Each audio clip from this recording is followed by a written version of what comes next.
Entonces estábamos en el tema que estábamos pasando era la combinación de esfuerzo. ¿Qué pasaba en los elementos, órganos de máquina estructurales que se me desaparecieron aquí? Ya. ¿Alguien más entró? No, están todos los que están. Eh, órganos de máquina estructurales que estaban sometidos a más de un tipo de esfuerzo. Nosotros vimos esto separadamente.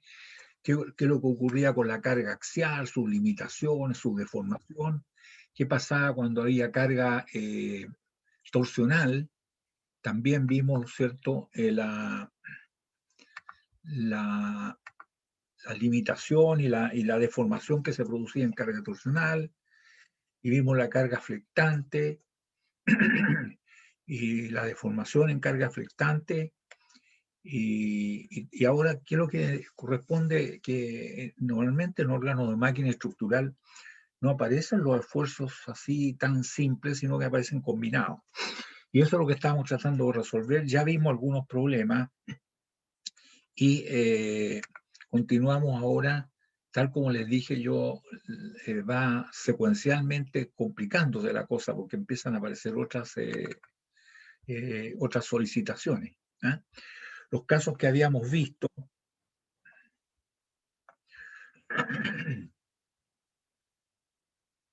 Aquí se me pierde el ratón. Ya, ahí está.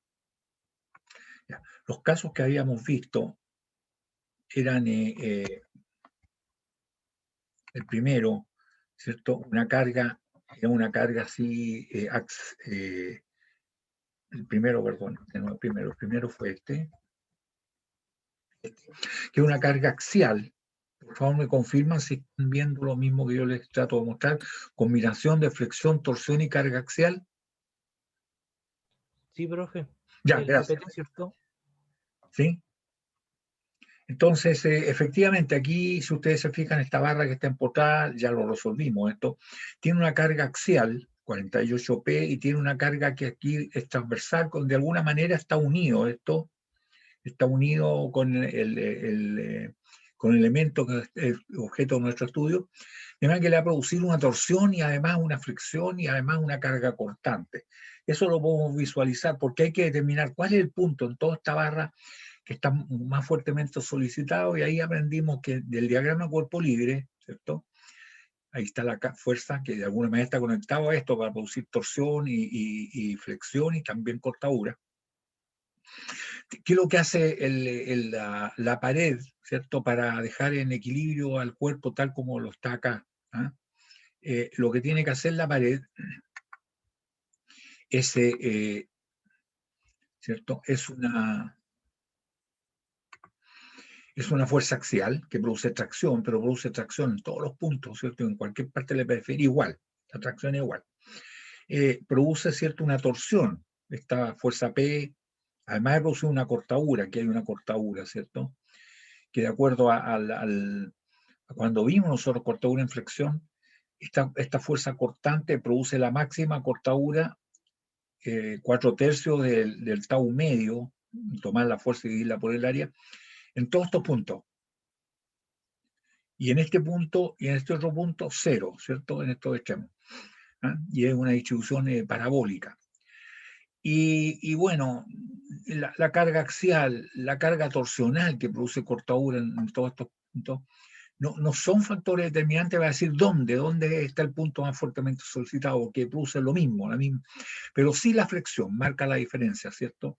Porque esta fuerza P, ¿cierto?, hace que la pared tenga que reaccionar con un momento en torno al eje Y, un momento así, ¿cierto?, para dejar en equilibrio por este par de fuerzas, por esta y por esta, que produce tracción en A y compresión acá en C. ¿Ah? De manera que la flexión, ¿y dónde? En el empotramiento, porque aquí es cero el momento flectante, ¿cierto? Y para allá va aumentando y aquí es máximo. La fuerza P, por el largo. ¿Eh? De manera que el punto A es el más fuertemente solicitado y bueno, la fuerza cortante esta no produce cortadura aquí en el punto A ni en el punto C, produce máxima en todos estos puntos, ¿cierto? De manera que la cortadura, la fuerza cortante, cizallante, esa no va a ser importante. Bueno, ahí ya determinamos que el punto A, y por lo tanto calculamos los esfuerzos, ¿no? Los esfuerzos en el punto A, y una vez que todo en función de P, y después viendo las limitantes que tenía esto, ¿cierto? Calculamos los esfuerzos principales, en fin. El primero, el esfuerzo normal más grande, porque es una de las limitaciones, y el cortante más grande, que es la raíz cuadrada. Y después dijimos, bueno, a ver si falla por tracción o alcanza el valor límite en tracción. Este esfuerzo sería entonces igual a los 1200, que era lo que aparecía en el problema, y significaba que la fuerza P era de 943, y si falla en cortadura, ¿cierto? La limitante era 650. No que falle, sino que el valor límite admisible. Y eso significa, ¿cierto?, que de esta ecuación, ¿cierto?, nosotros tendríamos que despejamos la fuerza P y nos da 982. Entonces tendríamos que, por un caso en cortadura, fallaría con 982 kilogramos de fuerza, que la fuerza P fuera 982. En cambio, en tracción, producido por la fricción y la tracción, y además la cortadura, porque el esfuerzo principal, sería 943. Por lo tanto, el primero que se alcanza es este valor, y esto no se alcanza a producir porque hasta ahí nomás llega la fuerza P. Y este sería el valor máximo que puede aceptar, ¿ya? Entonces, ese problema era bastante sencillo. Vimos este problema que fue una combinación de carga axial y con carga flectante, ¿cierto? Porque este era el cuerpo de una máquina donde aquí hay una prensa, donde aquí de alguna manera, hidráulicamente, que se aplastaba, y la reacción sobre el cuerpo de la máquina es esta. Y una fuerza de 10 toneladas. Aquí esto, ¿cierto?, tiene 400 milímetros hasta acá. Este es el perfil, que es una T, ¿cierto? Con 50 milímetros de espesor, pero tenías 300 por este lado y 300 por este otro lado de las dimensiones de la T. De manera que en la sección transversal aquí, lo que ocurría era una tracción, que ya sabemos que tiene que ser igual que la fuerza de las 10 toneladas, ¿cierto? Pero además había una flexión, ¿cierto? Pero la flexión, si colocamos la fuerza así sola, única, tiene que estar puesta en el centroide, porque en el centroide se reparte uniformemente. Y el momento también, sabemos que el momento flectante con respecto al centroide produce un esfuerzo cero, entonces ubicamos la fuerza en el centroide. Y el momento flectante, entonces, la fuerza esta, perdón, la distancia esta, más la distancia hasta el centroide desconocida, ¿ya? Entonces, para conocer el momento flectante necesitamos cuánto vale el centroide de esta, aquí está. Y aplicamos el teorema a los momentos, ¿cierto? Es decir, que el momento que produce el área total, que el área total, ¿cierto?, son 150 centímetros cuadrados esta parte, y esta otra parte son 125, o sea, el área total son 275 centímetros cuadrados, y aplicamos el teorema a los momentos. ¿Qué es lo que dice el teorema a los momentos? Que con respecto a esta línea, el momento que produce el área total, va a decir el área por la distancia del centro de gravedad hasta el punto, el X raya que es desconocido, debe ser igual a la suma de los momentos que producen las dos áreas componentes. El área 1, que vale 150, el centroide se encuentra, ¿cierto?, a 25 milímetros, o sea, 2,5 centímetros. Ahí está. Y el área 2, que vale 125 centímetros cuadrados, se encuentra a 125, ¿cierto?, dividido por 2. ¿Está bien? No, perdón, esto de aquí hasta acá son 250 milímetros, la mitad son 125, 125 más 50 son 175, 17,5. Es la distancia que hay desde el punto del centroide hasta este punto. Ahí está, X2. ¿Ah? Y entonces, este es el momento que hace el área 1, este es el momento que hace el área 2 con respecto a este punto, y el área total también con respecto al mismo punto, porque el X-ray ahí se está moviendo, midiendo, se divide por el área entonces, ¿cierto? Y nos da 9,32 centímetros. A 9,32 se encuentra el centroide. Ahí está, el punto ese, donde el momento flectante produce esfuerzo igual a cero. Analizado entonces los esfuerzos, ahí en gris está, ahí está el cero, y ahí está, ¿cierto?, tracción para acá, produce un esfuerzo que va a ser igual a la fuerza F dividido por el área, En cambio, el momento flectante con respecto al centroide vale 0 y se distribuye linealmente, produce un cierto esfuerzo aquí que es tracción y produce un esfuerzo acá que es compresión, y eso nosotros lo sabemos calcular y calculamos primero acá el momento de inercia. Recuerden, el momento de inercia tiene que ser con respecto al centroide, y ahí aplicamos el teorema de Steiner, ¿cierto?, del eje paralelo, y dijimos que el momento de inercia con respecto al centroide era igual al momento de inercia del área 1, ¿cierto?, que era la base 30 por la altura al cubo por 5 al cubo doceavo más el producto del área, y el área son 150 multiplicado por la distancia, y la distancia son 9,32 menos 2,5, ¿cierto? Esa es la distancia entre el centroide y el centro de este. Más el momento en ese este con respecto a un eje que pasa por su centro de gravedad, que sería la base 5 por la altura por 25 al cubo doceavo más el producto del área, ¿cierto? 125 multiplicado por la distancia del centro de gravedad de esta área con respecto al centro de gravedad donde estamos trasladando, ¿cierto?, el momento de inercia, ¿ya? Y eso nos dio finalmente, ¿cierto?, que el momento de inercia era de 21.163,83 centímetros a la cuarta. Por lo tanto, estamos en condiciones de calcular el momento flectante, ¿ya? Y el momento flectante o a las fuerzas, ¿cierto? Ahí está, de la sumatoria de fuerzas con respecto al eje Y, determinó que la fuerza resultante R era igual a 10.000 kilogramos fuerza, perdón, R, claro, igual a F, igual a 10.000 kilogramos fuerza, y el momento era los 40 centímetros más los 9,32, o sea, 49,32 por la fuerza, nos da 493.200. Por lo tanto, con esto logramos calcular el esfuerzo debido a la fuerza F, que es la fuerza F partido por el área. Eso nos dio 36,36 kilogramos fuerza partido centímetro cuadrado. El esfuerzo en el punto A sería este punto. Sería este punto va a decir la distancia es 9,32, la otra distancia es 30 menos 9,32, ¿cierto? Pero en este punto es tracción aquí, y eso es lo que estamos calculando ahí, ¿cierto?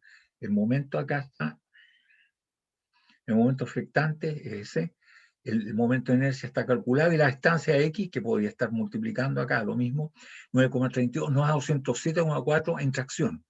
Esta tracción se tiene que sumar a esta otra tracción, ¿cierto? En ese punto. Y en el otro lado, el momento flectante es el mismo, el momento de inercia es el mismo, pero la distancia ahora, ¿cierto?, está más lejos, es 20,68, y esto en compresión. Entonces nos da menos 460,2 en compresión, que a este hay que sumarle este otro 36. De manera que, como quiera, que en el punto A, ¿cierto?, es igual a el esfuerzo debido a la flexión más el esfuerzo debido a la carga axial, los dos positivos, nos da 243,76, y en el otro, el esfuerzo debido a la flexión negativo y el esfuerzo debido a la tracción, ¿cierto?, por la fuerza F centrada, 36,36 nos da, ¿cierto?, menos 423,84. O sea, estos son los dos valores, este en el punto A y este en el punto B. Luego ahora podríamos decir, mire, el eje neutro ahora, ¿cierto?, cambió, porque ahora no es flexión pura, es flexión con tracción, y eso lo podríamos sacar, ¿cierto?, lo sacamos por el teorema de Tales de Mileto, ¿cierto? ¿Sí? Porque aquí tenemos que hay dos triángulos que son, ¿cierto? Al sumarle esto queda corrido. Cuando le sumamos la parte gris, esta línea nos va a quedar por acá. Aumenta la tracción, la debido a la flexión, más la gris, que es la debido a la tracción, y aquí en la compresión, ¿cierto?, a esta se le disminuye esta otra que es positivo. O sea que nos queda una línea paralela aquí, pero corrida. Y la nueva distancia esta la sacamos por el teorema de Tales, ¿cierto? Porque estos dos triángulos son semejantes. ¿Eh? Este triángulo es semejante, ¿por qué? Porque tiene los mismos ángulos. Este ángulo es 90 grados, este ángulo también es 90 grados, este ángulo, ¿cierto?, este que está aquí y este que está acá, son alternos e internos entre paralelas, son iguales, y estos dos ángulos que están acá, este con el de acá, son opuestos por el vértice, que sí que son ángulos iguales. Si son ángulos iguales, esos dos triángulos son semejantes, y si son semejantes se puede aplicar perfectamente la proporcionalidad de los lados de triángulo rectángulo que nos da el teorema de Tales. Y así se resolvió entonces el nuevo centroide, que nos quedó como a 11 milímetros. ¿Cierto? Aplicando, ahí está la proporción, y ahí está 11 milímetros. 11 centímetros, 11 milímetros. Ahí estaría el nuevo eje neutro. Interesante ese problema, igual que este problema tiene mucho que ver con las obras civiles, es un pilar que tiene sección rectangular, ¿cierto? Y si estuviera la fuerza P aplicada en el centroide, no hay ningún problema, pero lo que se quería ver, ¿cierto?, era que queda todo en compresión y pareja, pero ¿qué pasa si nosotros aplicamos excéntrica la fuerza P? Y lo más excéntrica en esta sección rectangular la colocamos en este vértice. Ustedes dedujeron así, ¿cierto?, por simple inspección, que este es el punto ya retirado, lo suficiente retirado, está aplicada la fuerza. Este punto iba a ser el más fuerte solicitado en compresión y este el menos solicitado en compresión. Y efectivamente ese resultó en tracción. Y sabemos que el material frágil, que es como se construyen estas cosas sometidas a compresión, no es muy bueno para resistir esfuerzos de tracción. Entonces es un limitante y en general lo que se quiere es que no exista tracción en estas cosas. En el día de hoy, o sea, en mucho tiempo, ¿cierto? Ya a estas columnas se le coloca en fierradura, de manera que sea el acero el que soporte los esfuerzos de tracción y el hormigón se las encarga muy bien de la parte de compresión. Aquí para encontrar, ¿cierto?, el punto más fuertemente solicitado que más o menos se vislumbraba que era C, lo que se hizo fue mirar esto de así, desde este lado de Z, aquí está mirado desde Z, y aquí se ve la fuerza P, aquí está la fuerza, la reacción centrada, ¿cierto? De manera que produce la misma compresión en los 4 puntos A, B, C y D. En cambio, la flexión, ¿cierto?, producía tracción en A, en D y compresión en B y en C. Esto es lo que hace el suelo. Mirado desde el otro lado, la fuerza P, ¿cierto? Ahora tenemos B, aquí está exagerado, son casi iguales, 15 y 12, no hay tanta diferencia. Pero aquí por motivos didácticos, ¿cierto?, se dibuja así para que se note que hay diferencia. Ahí está la fuerza centrada y tenemos el momento flectante en torno a este eje X, que produce, ¿cierto?, tracción en A y en B, aquí, B primero, ¿cierto?, ya está detrás, y produce compresión en C y en D, C el que se ve directamente acá. De manera que produce el momento flectante, es fácil calcularlo, ahí está, y también nosotros tenemos que calcular los W, porque esto es una sección rectangular. ¿Cuál es el W con respecto al eje X y cuál es el W con respecto al eje Z? ¿Cierto? Y una vez que hicimos eso, por las 3 cargas, los 2 momentos flectantes y la fuerza P, empezamos a analizar qué es lo que ocurría en cada uno de los 4 puntos que están ahí, ¿cierto? Y finalmente, efectivamente, terminamos, ahí están el cuadrito este donde están considerados aquí las fuerzas P solamente en compresión, acá el momento flectante en torno al eje Z, el momento flectante en torno al eje X, y aquí está la suma de todos, en algunos positivos, ¿cierto?, momento flectante y en otros negativos, y nos dio que efectivamente, ¿cierto?, el esfuerzo en el punto C era el más comprimido, o sea, el más fuertemente, y que el punto A resultó en tracción, ¿cierto? Y eso es lo que nosotros queríamos evitar. Después que aplicamos los límites, ¿cierto? Hasta qué es lo que soportaba en tracción, qué es lo que soportaba en compresión, y logramos determinar que la carga máxima que podía soportar excéntrica ahí en el vértice eran 12.600 kilogramos fuerza. Una de las dos, ¿cuál es la menor? Esta es la menor, esta otra nos alcanza porque aquí ya el grito alerta, ¿cierto? Alarma, llegamos al valor límite, cortemos, no lo carguemos más, o sea, no se llega hasta los 36.000. Eso sería este problema y ahí vimos además que para que no ocurra la tracción, que es negativa en estos casos, ¿cierto? Porque el material es frágil, el concepto de la zona neutra, ¿cierto? Que es la parte hasta donde uno puede, lo que está marcado en rojo, que hasta donde puede colocar excéntrico, si ahí está en el centro no hay ningún problema, pero en este caso del rectángulo, ¿cierto? Esto va a ser un rombo, de manera que cuando uno coloca la fuerza aquí, en este punto, en esta parte no exista esfuerzo, es cero. Cuando la pone aquí, ¿cierto? En esta parte es cero, y así sucesivamente, ¿cierto? Y esa nos queda delimitada la zona neutra. Pueden colocar todo lo que quieran excéntrica la carga mientras está dentro de esta llamada zona neutra. En el caso de los pilares de sección circular, como son la mayoría de los pilares, todas las columnas, la zona neutra, ¿cierto? Es otro círculo concéntrico. Cuando uno coloca la fuerza aquí, todo eso excéntrico, como máximo, acaba de ser cero. Si la coloca aquí, diametralmente opuesto, acaba de ser cero. De manera que da, y esto es fácilmente calculable, ¿cierto? Sabiendo que lo que interviene aquí es la fuerza axial y el momento flectante. Y esto tiene mucha importancia, ¿cierto?, para los ingenieros civiles, para las obras civiles. Y aquí está. Aquí tomamos entonces el tema jóvenes con este problema, que es esto no lo alcanzamos, pero para que vean un problema tan simple como el primero que vimos, el primero que vimos, como este. Fíjense qué es lo que pasa cuando uno inclina. Hay una fuerza axial, pero está inclinada. ¿Qué significa que esté inclinada? Va a producir, hay dos componentes de la fuerza, ¿cierto? Y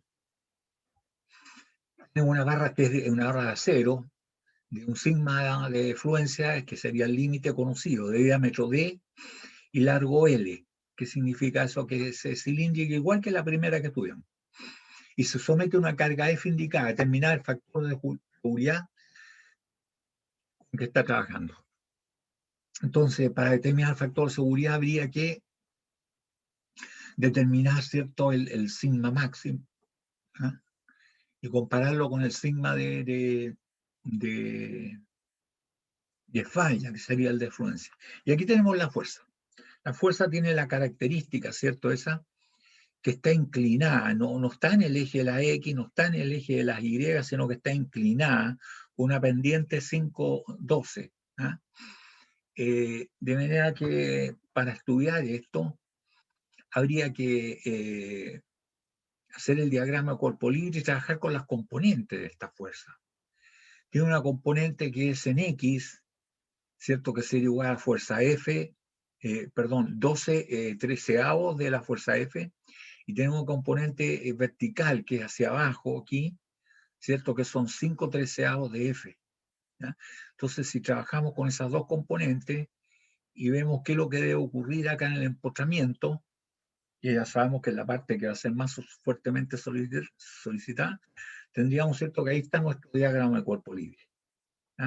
Y el diagrama de cuerpo libre nos dice, ahí está la fuerza Y, que es 5 treceavos de F, y aquí está la fuerza axial esta, que es 12 treceavos, tiene la dirección axial, 12 treceavos de F.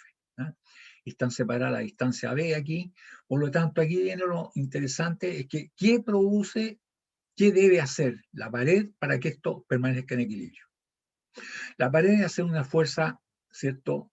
Acá una reacción, Rx, que tiene que ser igual a Fx, o sea, 12 treceavos de F, Rx. Debe hacer una fuerza cortante para arriba aquí, ¿cierto?, contraria a la componente vertical, a Fy. Vale decir, es 5 treceavos de F para arriba, para que lo dejen en equilibrio. Pero no solamente eso, ahora vienen los momentos. El primero de los momentos, vamos a ver el momento torsional. La que produce el momento torsional es la componente Y, porque la componente Y multiplicado por B, vale decir, 5 treceavos de F multiplicado por B, produce un momento torsional así.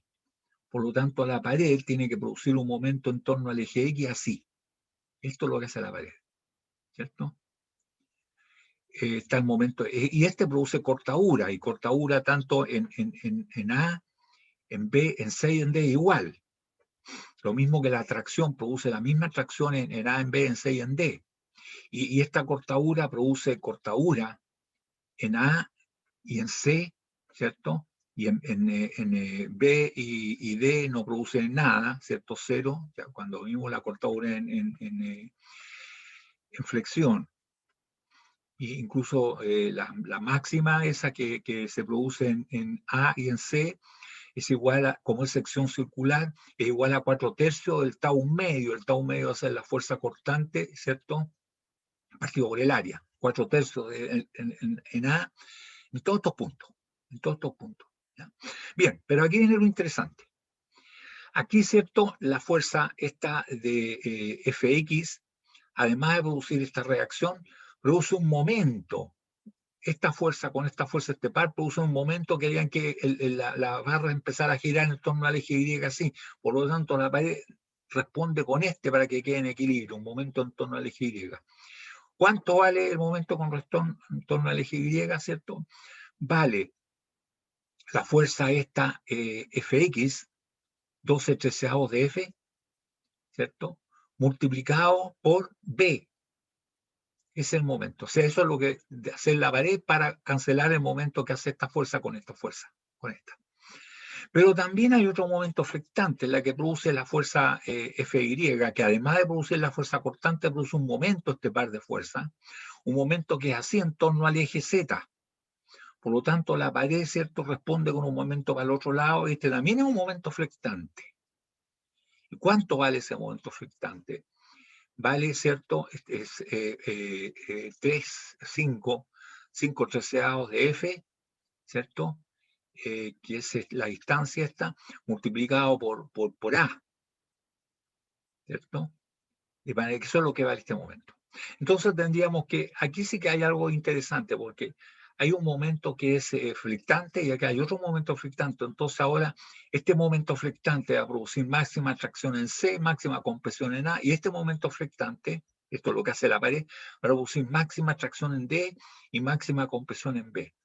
Entonces, si de tracción se trata, hay un momento, ¿cierto?, que produce máxima atracción en D, y el otro momento flectante, en torno al eje Y, que produce máxima atracción en C. Entonces la pregunta es, ya, la tracción produce parejo en todo, la cortadura produce parejo en todo, la torsión, pero la flexión, ¿dónde será el punto más fuertemente solicitado? ¿Será D o será C?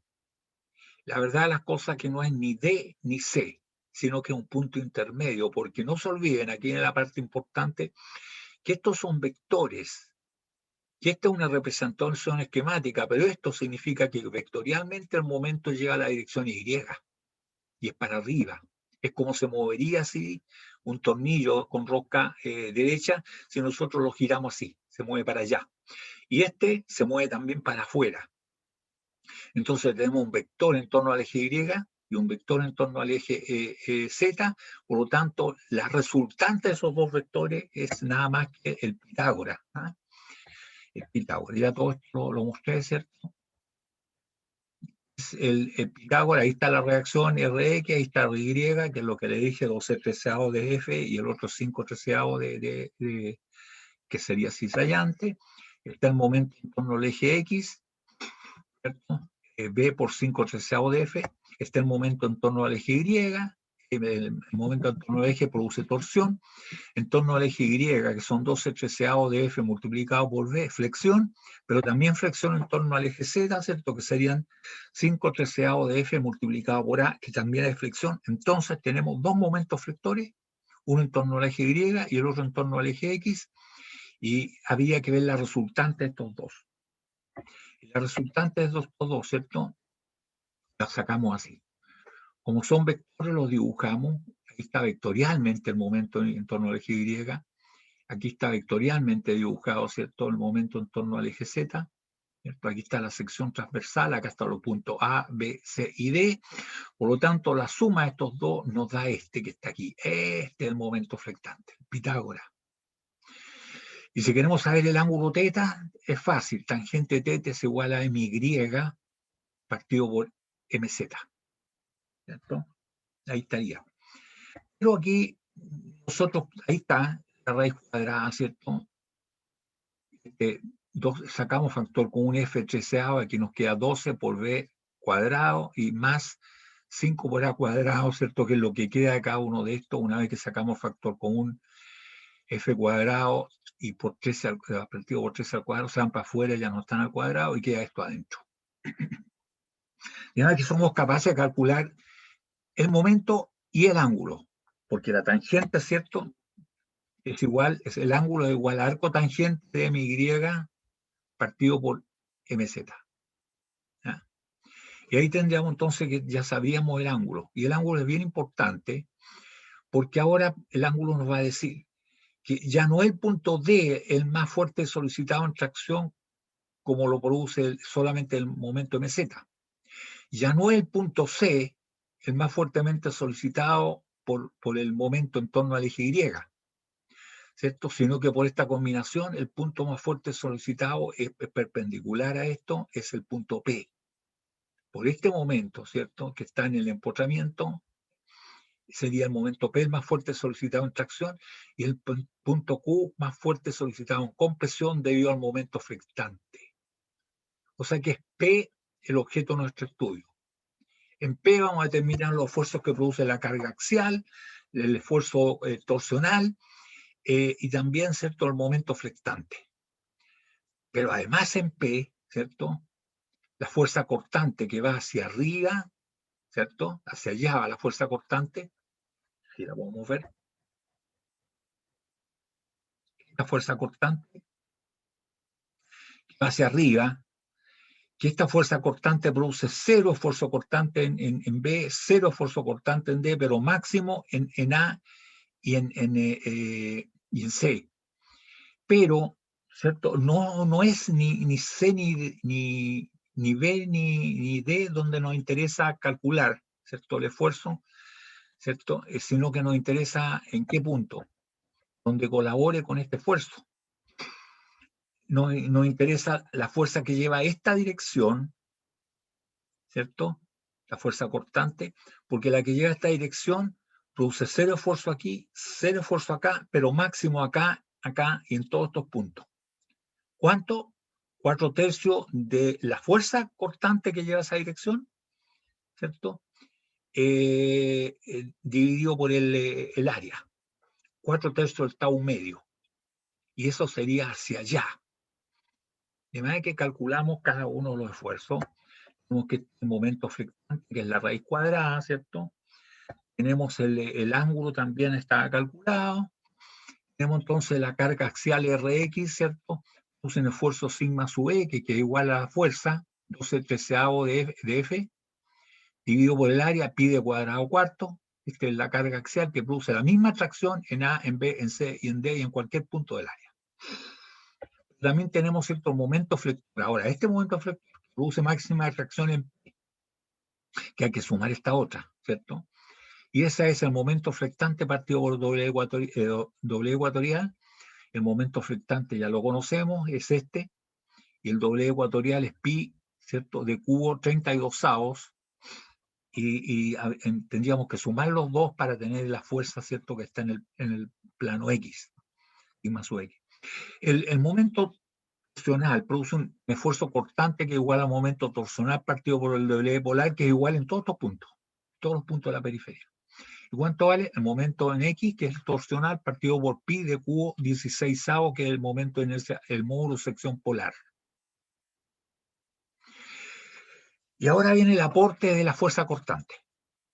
Ya dijimos, ¿cierto?, que la fuerza cortante, la componente, vaya, y si la fuerza era para arriba y era igual a Fy, vale decir 5/13 de F, la componente en esa dirección de la fuerza cortante, en esta dirección, produce cortadura en P. La que va en dirección esta de P, esa no produce, ¿cierto? La que lleva a esta dirección, la componente, entonces esta la podemos componer en una componente en dirección de P y la otra en esta dirección. En esta dirección de Q hacia P, la componente esa no produce esfuerzo, ¿cierto? Ni en P ni en Q. O sea que estudiamos solamente el efecto de la componente que va acá. De manera que si la fuerza constante está en esta dirección, la componente en esta dirección habría que multiplicarla por el seno de teta. Ahí está. La componente entonces que nos interesa, la fuerza cortante, que produce máxima cortadura en todos estos puntos, aquí, Esa vale RY por seno teta. RY, que es igual a FY, ¿cierto? Que es igual a 5/13 de F. Esta, ¿cierto? Proyectada, ¿cierto? En esto, aquí está el ángulo teta, es multiplicado por el seno teta. Ahí está. Ahora, el esfuerzo cortante va a ser 4/3 del tau medio, va a decir 4/3 de la fuerza cortante de esta, de la que va en esa dirección, dividido por el área. Y esta, ¿cierto? Tal como lo vemos, tendría dirección, ¿cierto? Hacia allá. Hacia allá. ¿Cierto? Porque produciría cortadura hacia allá. Y el momento torsional me parece que es para el otro lado. De manera que, ¿cómo nos queda? Nos queda que la carga axial en el punto P es igual, ¿cierto?, a la que produce la fuerza Rx más el momento flectante. Radialmente cero, ¿cierto?, hacia afuera, no existe esfuerzo.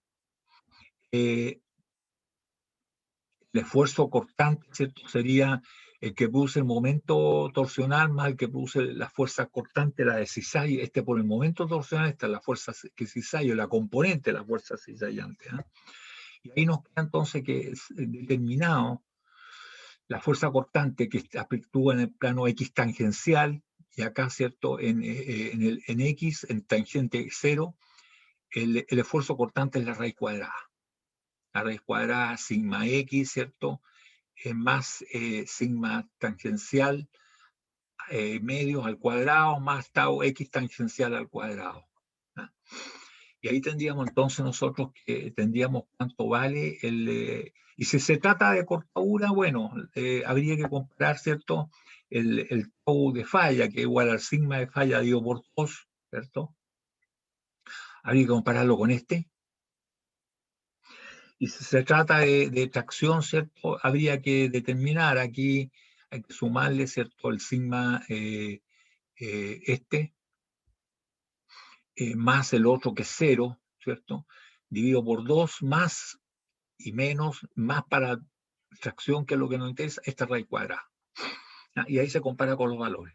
Si fuera solamente la cortadura y tenemos la seguridad que falla por cortadura, entonces el factor de seguridad sería este tau, ¿cierto?, con este falla, el material, dividido por el tau de trabajo, que sería este. Y ahí nos da entonces el factor de seguridad. ¿Ya?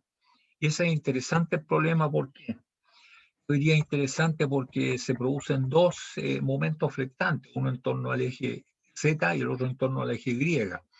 Y ninguno de los dos es determinante para decir que el punto D es más fuerte traccionado o el punto C es más fuerte, sino que hay un punto intermedio que nosotros fuimos capaces de calcularlo porque aplicamos Pitágoras, porque sabíamos que estos dos eran vectores y de la misma naturaleza. Entonces, este vector, además de que podemos encontrar el ángulo, ¿cierto?, podemos encontrar el punto P y el punto Q, donde se produce la máxima tracción y la máxima compresión. ¿Ya? Y ahí viene el interés. Y la otra fue la parte de cortadura. Porque la fuerza cortante era para arriba, ¿cierto? Hacia allá. Hacia allá era la fuerza cortante.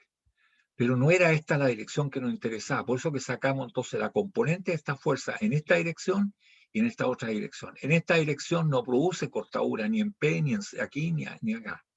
Pero esta otra componente sí que produce máxima cortadura aquí y 0 aquí y 0 acá. Como nos interesaba en P, determinamos entonces la fuerza, el esfuerzo cortante que produce, ¿cierto?, una fuerza cizallante, que es para allá, que es la componente de esta fuerza, porque la fuerza va para arriba, pero en esta dirección. ¿Ya? Por eso multiplicamos por el seno del ángulo. Consulta, muchachos.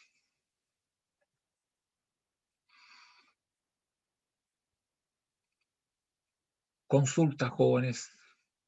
Si ustedes se fijan, aquí el problema se nos complicó. Con haber inclinado la fuerza ya se complicó, ¿cierto? Pero nosotros ya tenemos las herramientas como para analizarlo. ¿Resulta largo? Claro que resulta largo.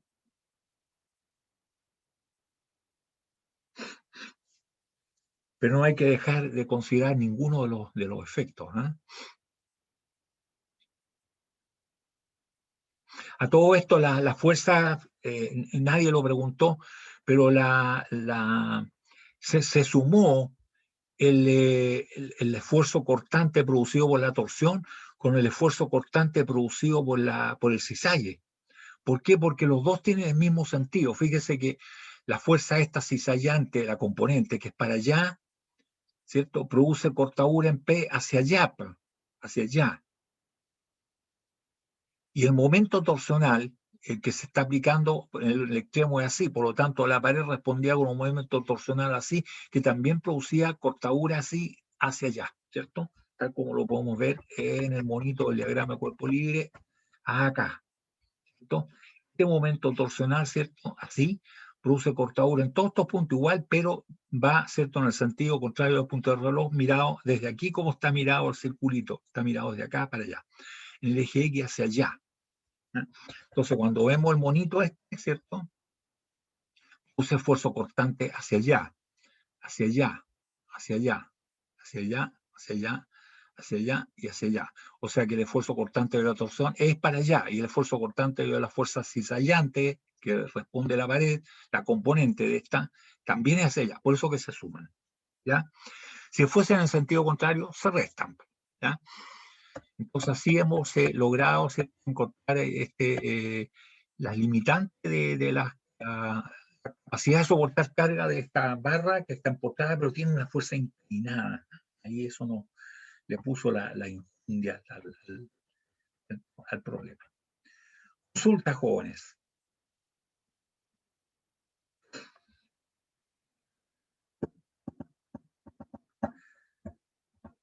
Difícil que no hayan dudas, ¿eh? Fíjese que está la parte culminante de la asignatura, donde ya estamos tomando todas esas fuerzas, los esfuerzos que antes sabíamos calcular individualmente, ahora en conjunto. ¿Qué es lo que ocurre en la mayoría de los casos? Ahora vamos a ver casos especiales, jóvenes, de una flexión en dos planos. ¿Qué es lo que ocurre? Un eje, por ejemplo. Para no complicarnos mucho la situación, vamos a tomar que la sección es circular. Ahí está. ¿Se fijan? Por favor, me confirman, ¿están viendo el monito este? Hay un eje. Sí. Ya, gracias. Está apoyado en A y en B y tenemos fuerza. Alguien aplica esto, ¿cierto? El peso de algo, en fin, ¿eh? Puede que la barra esté girando, no, pero aquí estamos analizando solamente la flexión. Hay una fuerza F1 que es verticalmente hacia abajo y una fuerza F2 que es horizontalmente para allá, ¿cierto? Ya nos damos cuenta, ¿cierto?, que este no es un caso como que hemos tratado hasta este momento. Alguien puede decir, oiga, pero nuestra mecánica y nuestra resistencia material en el plano, sí, pero esto es un caso frecuente. Esto perfectamente puede ocurrir. De hecho, en los ejes ocurre. Habría que agregarle la torsión si el eje está transmitiendo potencia. Pero esto ocurre mucho porque las poleas, por un lado, ya las correas inclinadas, ¿cierto? Y por otro lado está el peso de los elementos que van verticalmente hacia abajo, entonces ya están en dos planos. ¿Cómo se determina esto? ¿Cierto? Que aquí hay flexión, pero ¿cuál será la flexión que nos interesa? Que es la que nos dice, mira, aquí está el talón de Aquiles, aquí está el punto más débil. Habría que hacer, ¿cierto?, los diagramas de momento flectante en cada uno de estos planos. Y sabemos, ¿cierto?, que el momento flectante, si acá hay apoyos nomás, ¿cierto?, y aquí hay rodamientos que le permiten, digamos, deflectarse sin causar reacción, acá más que una fuerza, ¿cierto? Fuerza para arriba y fuerza también horizontal. El diagrama de momento flectante, ¿cierto?, sería, tal como lo sabemos, es un triángulo, ¿cierto? Cuando está apoyado libre en los extremos, es un triángulo. Lo mismo ocurre con este otro. También va a ser un triángulo, ¿cierto? Y los dos diagramas en los planos Y, X y ZX, ¿cierto?, serían eso, como sabemos nosotros. Incluso sabemos cuánto es el valor. El valor de este momento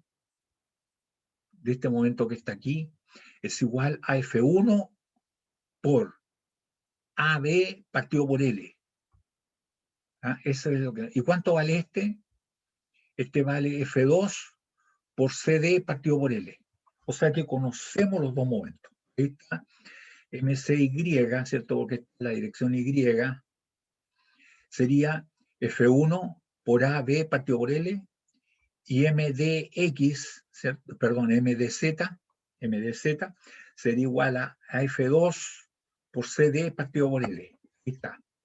MDZ, ¿cierto? Ese sería F2, esa F, por CD partido por L. Ahí están los dos puntas. Pero aquí nos damos cuenta, oiga, este no va a ser el momento, porque habría que a este sumarle este y aplicarle el Pitágoras, y a este que está aquí, tenemos que sumarle este y aplicarle Pitágoras. Efectivamente, lo que se hace, ¿cierto? Es, ahí está, ¿cierto? Este que sabemos calcular, MCY, que vale F1 por AB partido por L, y este es el otro que conocíamos, ¿cierto? Que está en rojo, que es MDZ, que vale F2 por CD partido por L. Pero necesitamos calcular cuánto vale este y cuánto vale este. Y eso lo calculamos por tales. Nosotros decimos que este queremos, ya. Entonces, MCY es a B como DBY, ¿cierto? Es a D. La distancia aquí está acá, ¿sí? ¿Y necesitamos este otro? Sí, podríamos decir entonces que MDZ es a C como MDZ es a C, como MCZ es a A. Y ahí estaría, ¿cierto? Ahí estaría entonces calculado el MDY, ¿cierto? Que nos queda entonces F1 por AD partido por L. Y ahí está el otro MCZ, ¿cierto? Este que está aquí, ¿cierto? Que es igual a F2, ¿cierto? Multiplicado por CD, ¿está bien? Y partido por L, y dividido, por eso que aparece ese valor, dividido por C y multiplicado por A. Por eso no aparece la entre medio. ¿Eh? Entonces, en definitiva, ¿cierto? Somos capaces de determinar, podemos determinar entonces cuánto vale MC y cuánto vale MD, el Pitágoras de esto, ¿cierto? ¿Sí? MC es igual al Pitágoras, la raíz cuadrada de este al cuadrado más este al cuadrado, ¿cierto? MCY al cuadrado más MCZ al cuadrado, y ahí nos da MC, y también somos capaces de determinar, ¿cierto?, cuánto vale este momento, que igual que en el caso anterior, es la suma de todos los dos, de manera que MD es igual a la raíz cuadrada de MDY al cuadrado más MDZ al cuadrado. Y ahí se obtienen los dos momentos flectantes. Por lo tanto, estos momentos flectantes producen un esfuerzo, ¿cierto?, de tracción que es igual al momento flectante partido por W ecuatorial en cada uno de los casos como una sección circular. No hay ningún problema de calcular los valores, ¿cierto?, de los esfuerzos, porque el W ecuatorial es pi por D, ¿cierto?, al cubo partido por 32. ¿eh? 32. ¿Cierto? Consulta jóvenes.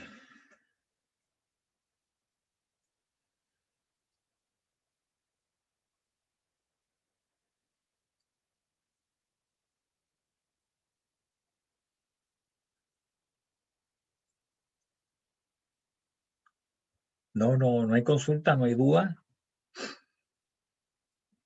Fue tan simple la aplicación esta.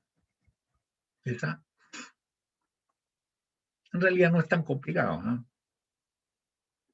Finalmente lo que queremos es cuál produce el esfuerzo más grande.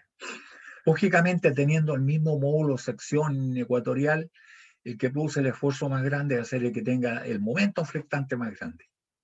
De manera que la importancia de este problema es calcular cuál es el momento flectante más grande. ¿eh? Que por el hecho de estar en dos planos, ¿cierto? Ya no son estos que que conocemos y que sabemos calcular fácilmente, que es MC y MT, como están marcados ahí, ¿cierto? Sino que hay que entrar a trabajar con Pitágoras aquí, ¿cierto? ¿Por qué? Porque están en 90 grados. Si no, hay que estar aplicando ¿cierto? La ley del paralelogramo, ¿eh? ¿Cierto? ¿No hay consultas? Ya. Vamos a ver entonces ahora, jóvenes, lo que es la flexión simétrica. La flexión simétrica. Alguien podría decir, oiga, pero ¿por qué no la vimos en flexión? Sí, no la vimos en flexión porque aquí hay una combinación al estar en dos planos. ¿Eh? Fíjense que se trata de una viga. Esto no tiene gracia si la viga fuera de sección circular. Ahí simplemente se calcula, tal como en estos casos, que en el problema anterior, ¿cierto? Se calcula simplemente el momento de un solo momento, la sección circular, listo, se determinó si no fuera consecuencia de dos fuerzas, sino que una sola. Eso es sumamente sencillo. Pero ¿qué pasa si la sección es, por ejemplo, rectangular? ¿Eh? Y sección es rectangular, la fuerza está inclinada, pero pasando por el centro, ¿eh? Ojo, cuidado, por el centroide, tal como está acá. Porque si no pasase por el centroide, originaría torsión y la torsión de un elemento circular es fácil, pero este momento, un elemento rectangular no está dentro de nuestros planes calcularlo. ¿Eh? Por lo más, elementos rectangulares poco están sometidos a torsión, afortunadamente. ¿Eh? Sino que son los elementos sometidos a torsión son generalmente de sección circular. Entonces aquí tenemos, jóvenes, una fuerza que pasa por el centro, importante, porque si no pasara por el centro va a originar torsión. Entonces pasa por el centro de manera que no haya torsión. Entonces, como aquí ya no está en el plano que nos interesa, porque además si nos interesara este plano, es media rara Claro, alguien puede decir, oiga, profe, pero si ya sabemos inclinar ya los ejes. Ah, ya, sí se podría hacer. Se podría hacer así. Porque sabemos inclinar en los momentos de inercia y los módulos de sección resistente, que son los puntos más alejados. ¿Ah? Incluso aquí, con la fuerza aquí, alguien podría decir, mire, ¿sabe? Entrando a la fuerza así, el punto más fuerte solicitado en tracción va a ser este, en el centro. Aquí en el centro, este punto que estoy indicando, aquí, este punto. Y el punto más fuertemente solicitado en compresión va a ser este vértice. ¿Ya? Y los menos solicitados serán estos. Aunque no están en el plano neutro. ¿Eh? Nos interesa saber cuál es el plano neutro, que no va a ser la diagonal acá. Pero indudablemente este punto va a ser el más solicitado en tracción. ¿Eh? Entonces, para trabajar con este esquema donde hay flexión asimétrica, nosotros deberíamos trabajar con las componentes de esto. Una componente en la dirección Z, que es esta que está aquí, ¿cierto? Y la otra componente, y pasa por el centro, las dos pasan por acá porque por ahí pasa la resultante. Y la otra Y. Entendemos que la componente en Z, ¿cierto? Va a ser, en Y va a ser el F por seno de teta y en el eje Z va a ser F coseno teta. Ahí está. ¿Mm? F coseno teta. Entonces ya conocemos esas dos componentes. Y esto sí que lo sabemos trabajar, porque la componente así produce máxima tracción en B y en C, máxima compresión en A y en D, y esa flexión, ese esfuerzo lo sabemos calcular. Entonces quedamos que máxima tracción en B y en C. Y esta otra, que está aquí horizontal para acá, produce máxima tracción en A y en B, y máxima compresión en C y en D. Entonces, jóvenes, atentos a la pregunta. Debido al momento FY, este que está ahí, y el momento que produce FZ, ¿cuál es el punto más fuertemente traccionado?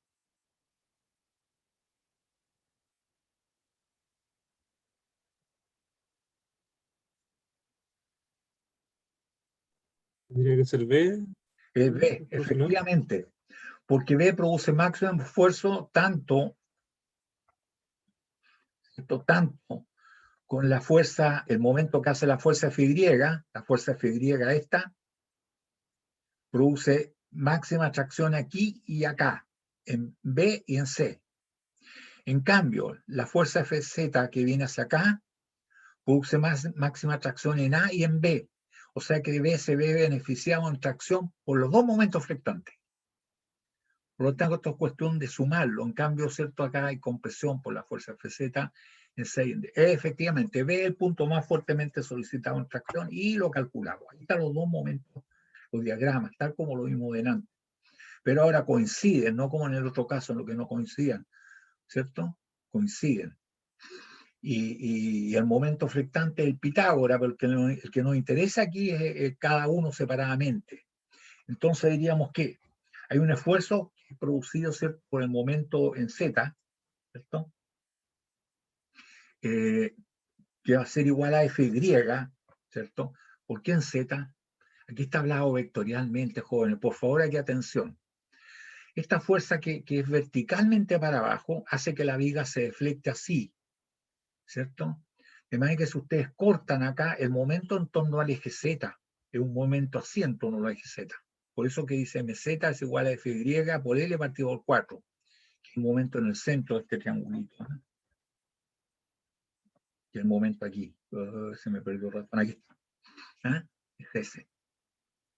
¿Ya? Y el momento, el otro momento, el que produce, ¿cierto?, la fuerza al torno a la Y, la fuerza Fz hace que esto se deflecte para afuera, ¿sí?, hacia acá, ¿cierto? Y produce máxima tracción acá y máxima compresión en D y en Z, ¿cierto? Pero el momento, al hacer el diagrama de cuerpo libre, en torno al eje Y. Eso es importante, ¿cierto? Porque ahora nosotros calculamos el W ecuatorial sub Z, ¿cierto? Con respecto al eje Z es este, que va a ser igual a B por H al cuadrado sexto. No se olviden que BH cubo se hago el momento de inercia. Como hay que dividir por H medio, nos queda B por H cuadrado nomás, no por B por H cubo, era antes doceavo, B por H cuadrado sextos. Y el otro nos queda H por B cuadrado sexto, al revés, ¿cierto? Ahí están los dos. Mira que somos capaces con el momento en Z, dividido por el W ecuatorial sub Z, nos va a dar el esfuerzo que se produce, ¿cierto?, en B, y el W ecuatorial, perdón, el momento flectante en torno al eje Y, ¿cierto?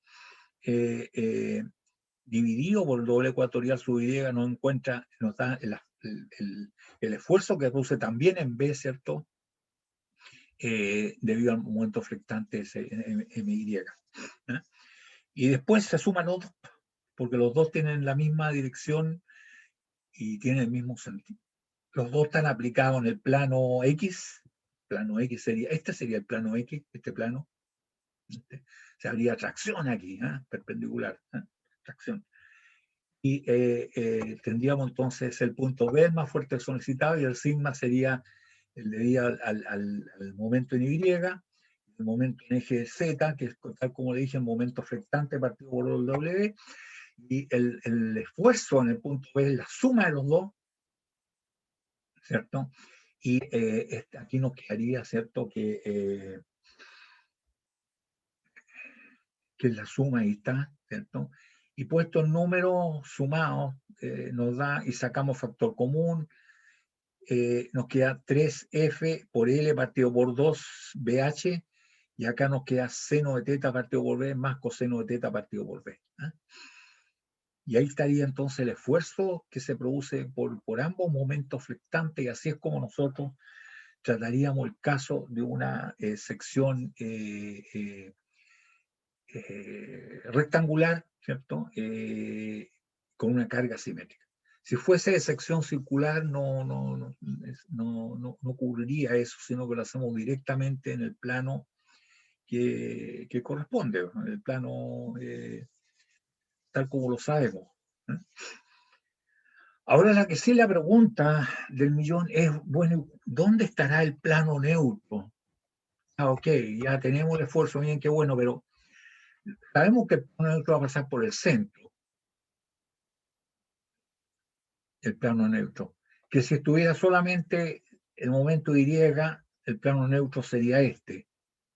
Si estuviera solamente la fuerza Fz, el plano neutro sería este. Porque la fuerza Fy produce tracción en B y en C, compresión en A y en D, y en todo esto el plano neutro no produce nada, ¿cierto? Porque el esfuerzo se distribuye, mientras esté en el rango elástico, se distribuye linealmente proporcional a la distancia al plano neutro. Y la componente Fz, ¿cierto? Produce tracción en A y en B, compresión en C y en D, y no produce nada en esta parte. Entonces este sería el plano neutro, ¿cierto? Para el momento flectante que produce Fy, y este sería el plano neutro para el momento flectante que produce Fz. Entonces no va a ser ni este ni este, va a ser un plano inclinado, ¿cierto? Va a ser un plano inclinado así, ¿cierto? Que tiene cero esfuerzo debido a los esfuerzos producidos por estos dos momentos flectantes, por este y por este.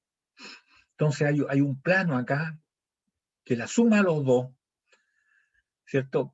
Este produce tracción para este lado y este produce tracción para este lado. Entonces, y compresión acá. Entonces, si miramos este cuadrante, ¿cierto? O en general, podríamos decir, fíjense que en este cuadrante, en este que está aquí, hay tracción debido a esta fuerza, a este momento, al momento flectante que produce esta fuerza, y hay tracción debido al momento flectante que produce esta fuerza. O sea, aquí se suman. En el plano que está acá se restan, pero cero no son. O sea que pueden ser cero en este segundo cuadrante y en el cuarto cuadrante. O sea, en el plano neutro pasa en estos dos cuadrantes, jóvenes. En este o en este. Es una cosa así inclinada. Pero queremos saber el ángulo, ¿cierto? Sabemos qué pasa por el centro, pero queremos saber. ¿Y cómo se puede sacar eso? Se puede sacar tomando un punto P cualquiera de este cuadrante, por ejemplo, del cuarto cuadrante. Y el esfuerzo aquí tiene que ser cero producto del esfuerzo que produce esta fuerza, el momento flectante que produce esta fuerza, que es positivo, ¿cierto?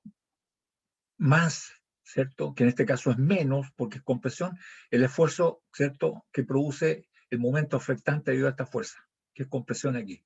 Esta produce tracción y esta produce compresión. Entonces podemos tomar un punto P por acá de ubicación desconocida, entonces le podemos asignar Z, las coordenadas e Y, y ahí está el punto P. Eso es lo que vamos a hacer, jóvenes. Ahí está. Tomamos un punto P, ¿cierto? Porque el momento flectante que produce esta fuerza, aquí abajo es tracción de aquí para acá, máxima en estas partes, y, ¿cierto? Podemos encontrar un punto, total, ya tenemos el otro. Y el otro, ¿cierto? Que produce compresión. Esta fuerza, ¿cierto? Produce tracción para todo este lado y compresión para acá. Podríamos haber tomado aquí o acá. Entonces, uno es positiva, esta, otra es negativa. Entonces, en este punto, el esfuerzo debería ser cero para saber que por ahí pasa el eje neutro o el plano neutro. Es cero. Y lo calculamos. En este momento está trazado ahí, no conocemos el ángulo alfa, ese lo conocemos. ¿Eh? El ángulo alfa el que forma con respecto al eje Z, digamos. ¿Eh? Ahí no sabemos. Entonces nosotros llegamos y decimos que esto, tomando un punto, ya dijimos el punto E, la suma, uno positivo, el otro negativo en ese cuadrante, y la suma debe ser cero. Y ahí podemos calcular la tangente del ángulo de alfa. ¿Eh? La tangente del ángulo alfa, ¿cierto? Va a ser igual a la coordenada Z partido por Y, ¿cierto? Entonces es cuestión de llegar y encontrar esas coordenadas. Y ahí tenemos que el esfuerzo, ¿cierto? El punto P es igual al esfuerzo que produce, ¿cierto? La fuerza Fz, perdón, en el entorno de eje Z, Fy, ¿cierto? Ese es el momento, ese partido por el doble ecuatorial sub Z. Y esto multiplicado por Y, ¿cierto? Por la distancia. No se olviden que es igual al momento, partido por un momento de inercia, y multiplicado por la distancia. Esta es la distancia Y. Más, que en este caso es negativo, el esfuerzo que produce, ¿cierto?, esta fuerza, que es un momento en torno al eje Y.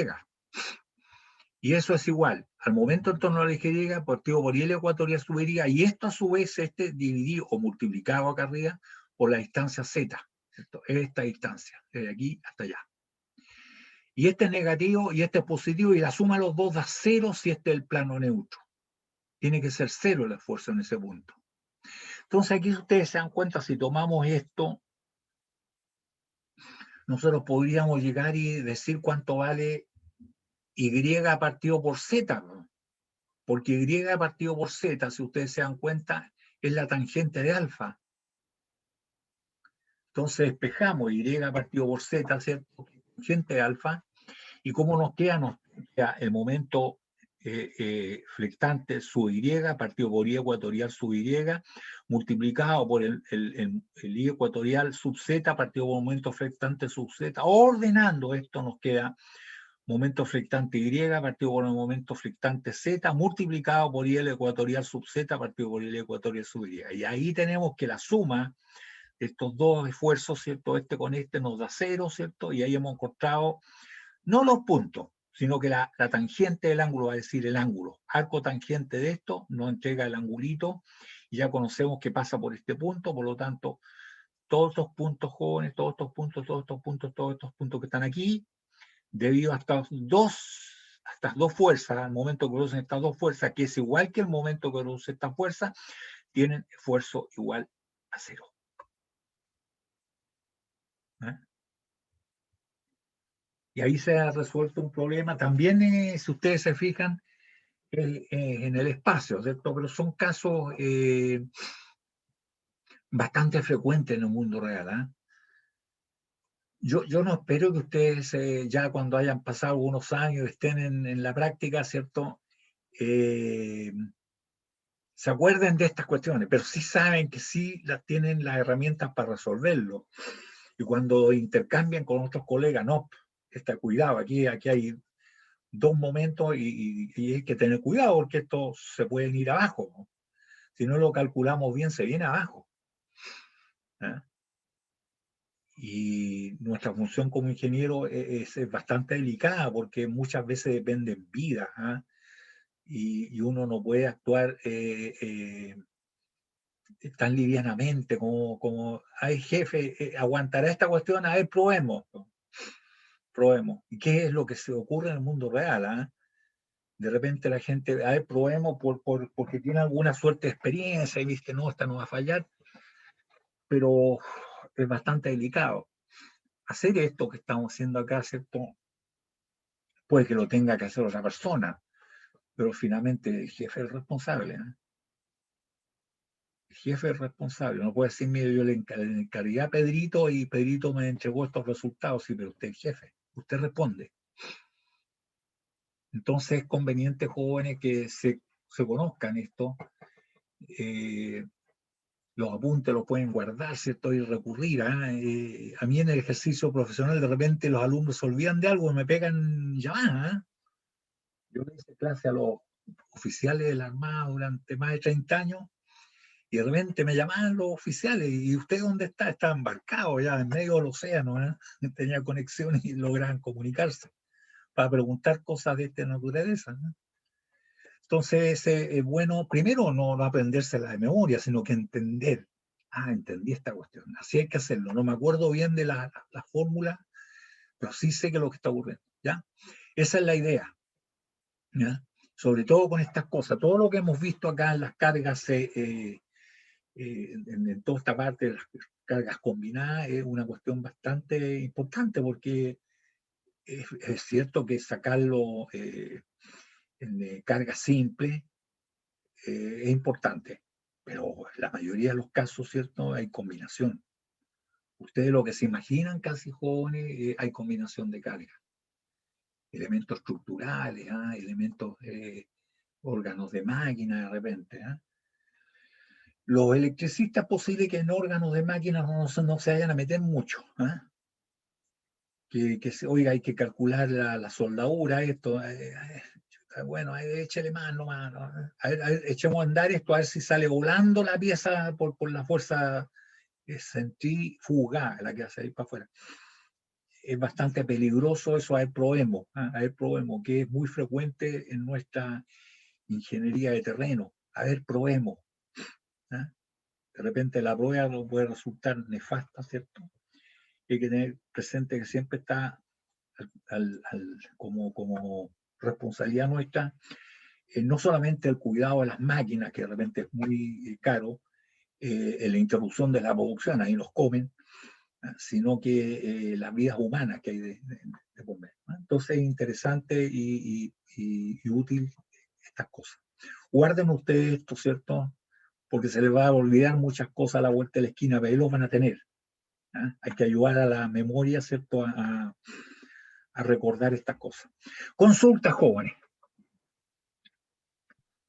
Profe, yo tengo una duda que me nació con el ejercicio anterior, si ¿Ya? la podemos resolver, por favor. ¿Este? Sí, ese mismo. Ya. Ahí, por ejemplo, en ese mismo diagrama, ¿por qué la fuerza 1 que produce el momento en C, después aparece un momento en Z, si está solamente en Y? Después cuando lo descompone en la A siguiente ver, imagen. esta fuerza produce momento que es este que está en verde. Es el momento flectante. ¿Ah? Claro. Y Sí, no sí. produce en ningún otro plano más. No, pero después en la siguiente Después está como que lo F2, descompone. F2, que está en un plano horizontal. El diagrama de momento flectante F2 es este, que está en el plano, diría, el monito este está dibujado en el plano XZ. Sí, mira, avance a la siguiente, por favor. Entonces, aquí, claro, que aquí te puedo explicar la siguiente. Cuando nosotros queremos en el eje, que es de sección circular, cuál es el momento flectante más grande, no es este, tampoco es este, porque aquí tiene una componente del otro, ¿se te fija? Sino que es la suma vectorial de este más este. Y eso es lo que nos da el diagrama que está ahí. ¿Te fijas? Es este momento Dice más este, M sub CZ lo produce la fuerza esta que otra, está aplicada en D. pero lo Ah, ya, producen en este plano. ya, perfecto. Pero en el Ahí punto entendí. mismo, ¿cierto? En el punto mismo está la conjunción de dos momentos flectantes, de este con este, Ya, ¿ya? ok. Ahí entendí. Lo mismo ocurre acá, ¿cierto? Aquí está este que lo sabemos calcular, pero no es este el máximo. Tú te das cuenta que como hay Pitágoras, este va a ser el máximo, que produce este, pero está el otro que está en el otro plano, por lo tanto, aquí está el momento flectante más grande, ¿sí? Están en Ya, plano distinto incluso, ¿sí? Pero es por la ya, perfecto. componente del otro, Sí, caché. o Ya. la proporción del otro. Claro, vendría a ser esta proporción pequeña del triángulo Exacto, la verde que... proporción del otro, correcto. La Ok, proporción. Y ya, esto es perfecto. bastante frecuente, por eso que es importante entenderlo. Cuando tú tienes un eje que tiene una polea con correas media inclinadas, ¿cierto? Ya estás tomando otro plano y el peso está siempre para abajo. El peso está siempre vertical, en cambio la extensión de las correas o está horizontal o está medio inclinado, entonces ahí se produce esto. Y después puedes tener una transmisión por engranaje, por ejemplo, por colocar, que también no va a estar, digamos, en el plano ni horizontal ni el vertical, sino que va a estar inclinado. Ya la presión de las dientes de la rueda dentada te producen un ángulo de 20 grados por construcción, por la envolvente del círculo te dan 20 grados. Entonces ya tenemos medio inclinado. Entonces, y esto se puede producir en dos partes distintas del eje, ¿cierto? Entonces, perfectamente es factible esta situación. ¿Ah? Y de repente no en planos perpendiculares. Los casos que yo he visto no aparecen así perpendiculares a la fuerza, sino que una puede ser perpendicular, por ejemplo, el peso y en el medio, qué sé yo, en cambio, y repartido. Y la otra puede estar inclinada incluso así, que suele aparecer mucho eso. Entonces ustedes ya saben tratar esto, ya no es este momento, sino que hay una fracción, una proporción del otro momento que está en el otro plano y hay que sacarlo por Pitágoras, ¿cierto? Este sería el momento que produce, tal como lo conoces tú, de la fuerza F1. Pero la fuerza F2, que está aquí en este otro plano, que está aquí el máximo, produce momento en este punto que es una componente, no componente, una fracción, una proporción. Entonces, en este punto está este y este otro. Entonces lo sacamos por Pitágoras. ¿Sí? ¿Cómo está acá? Ya, profe. Muchas Okay. gracias. Otra consulta, muchachos.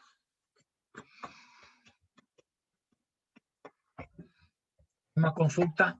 Bueno, con estos jóvenes hemos terminado ya estos esfuerzos de cargas combinadas.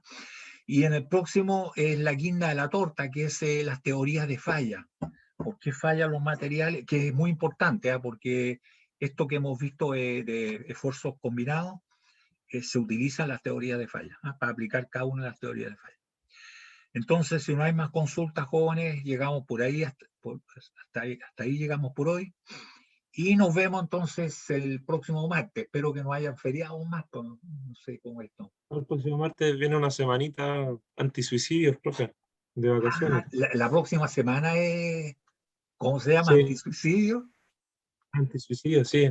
Allá. Antes de la última A ronda ver, de muchachos, certamen. hoy día, ¿qué día estamos? Estamos a 9, viernes 9. A 9. Sí, Entonces, ¿qué significa que del 12 al 10, el viernes 16 es Las Carmen, parece que, ¿o no? Creo que sí, es la Asunción, no sé, ¿verdad? sí, algo Sí, de las Santa Carmen. Carmen, que es la Asunción, así que es feriado. Pero entonces no tendríamos clase el viernes porque es la Asunción, está en rojo, pero tampoco el 13, me dices tú. Sí, tampoco, toda la semana Toda la hay semana. una No vacaciones, tenemos clase la claro. próxima semana. O sea, nos estaríamos viendo el 20. Ya. El 20 entonces ya tomamos el otro tema que es teorías de falla. ¿Ya? Bien, pues jóvenes, a cuidarse y que lo pasen bien, no Igualmente, profe, demasiado bien, cuídese. no vayan a fiestas clandestinas, lo van a pasar bien, pero van a hacer mucho daño. ¿Ya? Bien, pues que estén bien, jóvenes, a cuidarse. Profe, cuídese. Muchas Ya, gracias, que gracias. esté bien. Chao, Chao, chao. profe. Chao. Cuídense, nos estamos Chao, viendo. profe. Chao, muchachos, que estén bien.